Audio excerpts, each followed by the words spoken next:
മണിക്കൂറുകൾ മാത്രം ശേഷിക്കെ റിപ്പോർട്ടറിന്റെ വാർത്താ സംഘം ശേഖരിച്ച വിവരങ്ങൾ, അഭിമുഖങ്ങൾ, ഒപ്പം ആഴമേറിയ ഫോക്കസ് ഗ്രൂപ്പ് ഡിസ്കഷനിൽ റിപ്പോർട്ടറിന് ബോധ്യമായി ഈ ഘട്ടത്തിലെ ട്രെൻഡാണ് പ്രേക്ഷകരിലേക്ക് എത്തുന്നത്. നെക്സ്റ്റ് കായംകുളം. യെസ്, വലിയ രാഷ്ട്രീയ വിവാദങ്ങൾക്ക് സാക്ഷിയായ മണ്ഡലത്തിൽ സ്ഥാനാർത്ഥികൾ ആരൊക്കെ?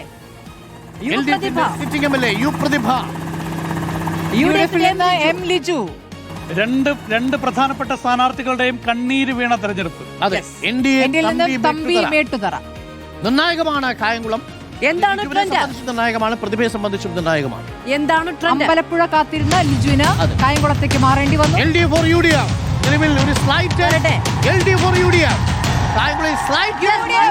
എം ലിജുവിന് സാധ്യത, കായംകുളത്ത് എം ലിജുവിന് സാധ്യത എന്നുള്ളതാണ്.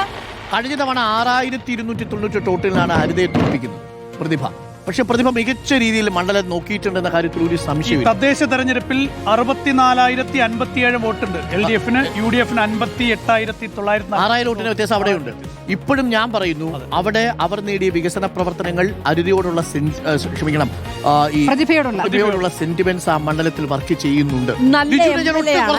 നല്ല MLA ആണ്. പക്ഷെ ഇത്തവണ സാധ്യത എം ലിജുവിനാണ്. പക്ഷെ മാറാനുള്ള സാധ്യത ഉണ്ടെന്നാണ് എന്റെ മനസ്സ് പറയുന്നത്.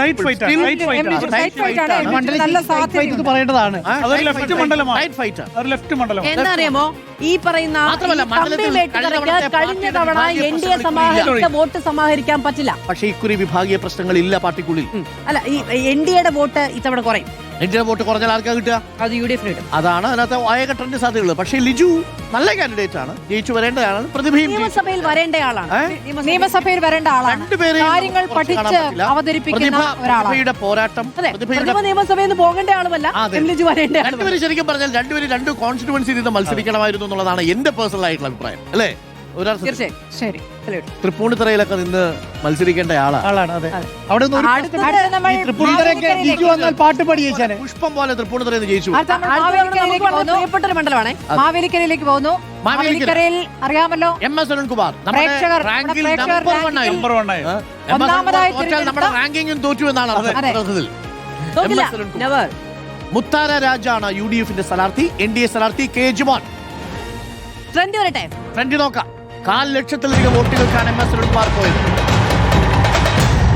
ഏറ്റവും മികച്ച MLA അരുൺകുമാറിനെ അല്ലാതെ മറ്റാരെ തെരഞ്ഞെടുക്കാൻ സ്വാധീനമുണ്ട് ഇദ്ദേഹത്തിന് എന്ന് നമ്മൾ സർവേ വന്ന ശേഷം നമ്മൾ മനസ്സിലാക്കുന്നു.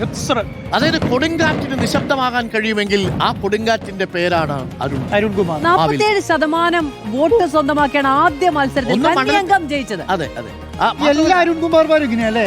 എല്ലാ അരുൺകുമാർമാരും സ്മൃതി ഒരിക്കലും അംഗീകരിക്കില്ല. അപ്പൊ നമുക്ക് നെക്സ്റ്റ് മണ്ഡലം സച്ചിൻ ദേവിനെ കൊടുത്ത് കമ്പയർ ചെയ്യാൻ പറ്റുമോ? ആരെയാണ് സച്ചിൻ ദേവിനെ കൂടെ? അതാണ് കമ്പാരിസൺ.